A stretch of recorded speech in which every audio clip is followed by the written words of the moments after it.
So what I'm going to explain to you guys right now is when to play each build. Now people, let me tell you, y'all have a lot of problem figuring out when to play each build. And not gonna lie, the best thing you can do in that situation is honestly play your best build. Just play your best. But if you want to be a min-maxer who abuses every 1%er tip that they can, okay, then this video is more for you to, you know, incorporate into your gameplay. Now, if you just want to learn something new, go ahead, you know? So here's the thing. Everyone, you know, when you go to my guide, here's what happens is everyone's like, well, what do you do? There's 4 builds. How do you make this work, okay?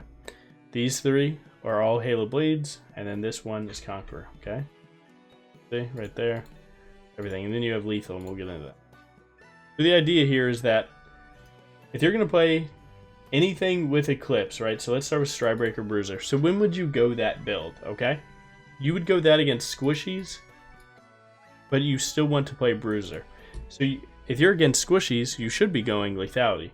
But if you're one of the BRIAR players that I'm looking at right now that plays Bruiser every game regardless, because you don't like Lethality, this would be the time to do that.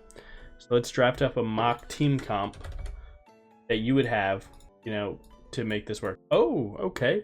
All right, so this is what you do. So this would be a time that you go Stridebreaker, Bruiser, okay? If you have frontline, right? Okay, BRIAR's not even on this website. So let's say that your BRIAR is B2, okay? And then your mid, let's say your mid is any random thing. And then let's also say that you have any random bot lane on Earth, okay? Dyricon, it doesn't matter. The only thing that matters here is that you have a tank, okay?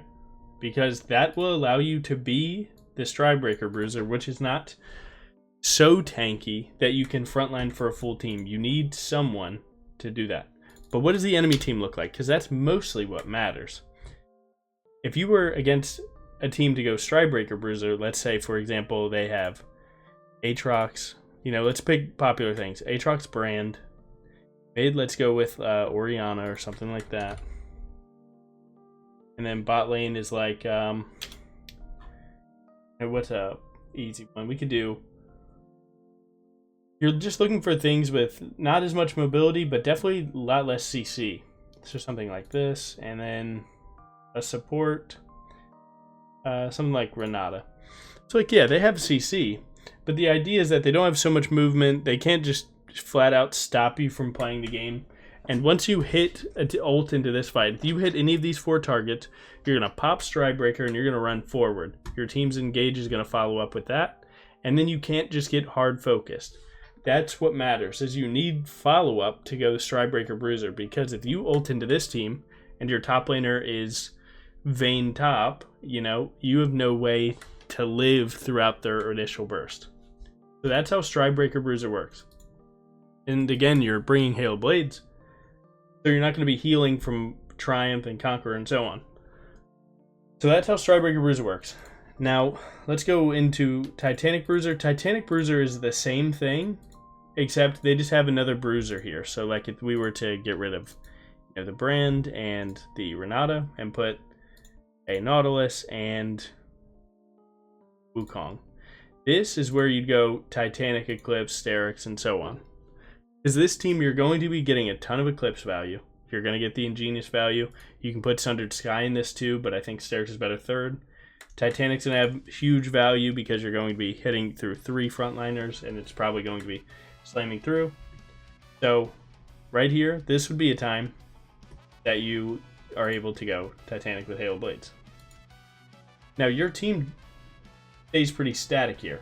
Because when you're going Bruiser, right? When you're going a Bruiser, it's because you're following up someone else, right? You're following up an Ornegage or something like that, or whatever your tank top laner is.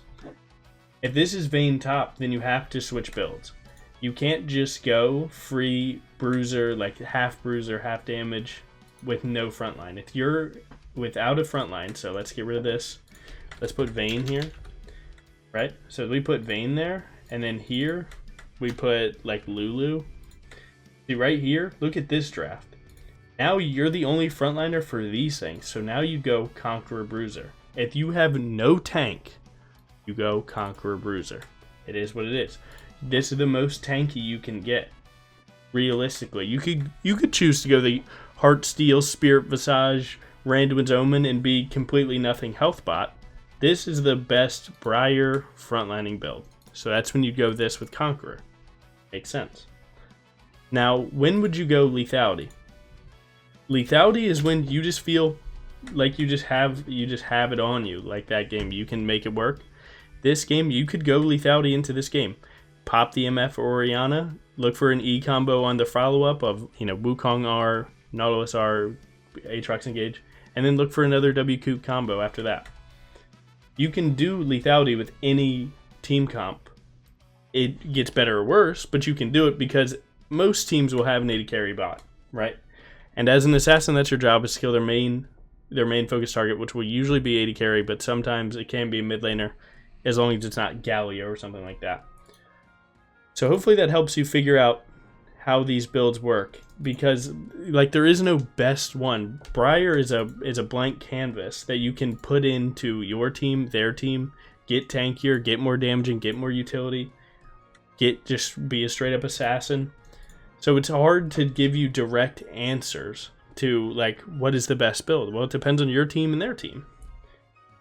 We have a question right here. How do you focus the enemy ADC? If you're Lethality this game, you look for flank ults onto her. If anyone stands inside of the O, they're going to get feared.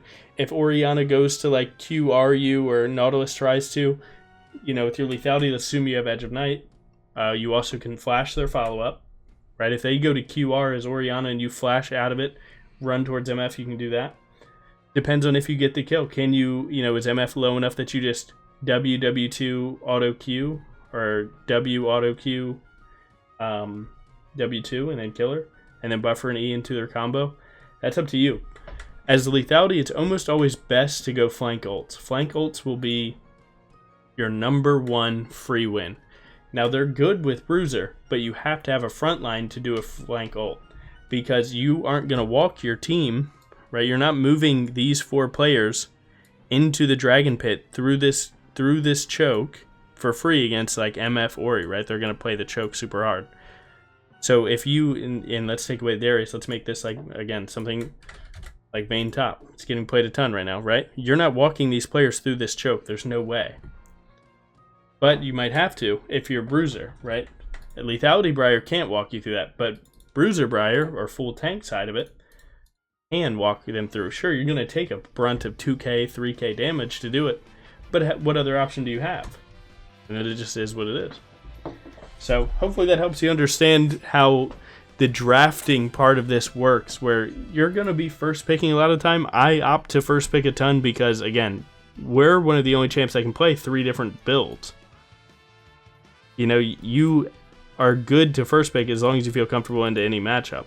I ban Evelyn because I think she's cringe, because I'm also confident in every matchup. There's no matchups that are destroying me right now, so I feel pretty fine about it. It's up to you, though. If you want to play for a third pick jungle, see their jungler, and then pick your build based off that, that's fine. You just have to make it work.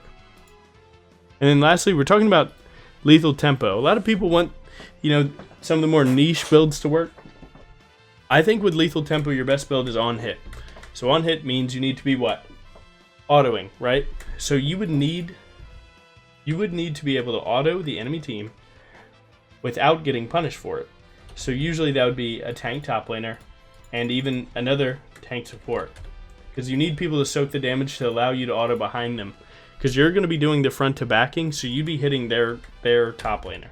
So their team would probably look something like this, and then maybe even something like this. This could be a lethal tempo game, because they're not going to lock you down that hard unless you're the first person getting hit. But again, you're winning this game through front to back, where Ornn's starting a fight, he's sending it into them, Braum's following up or peeling with you, and you and Xayah here are mad procking Braum stuns, right?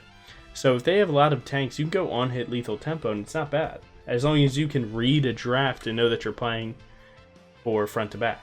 But then you yourself have to also not take the fat R into MF and try and fight it out like that.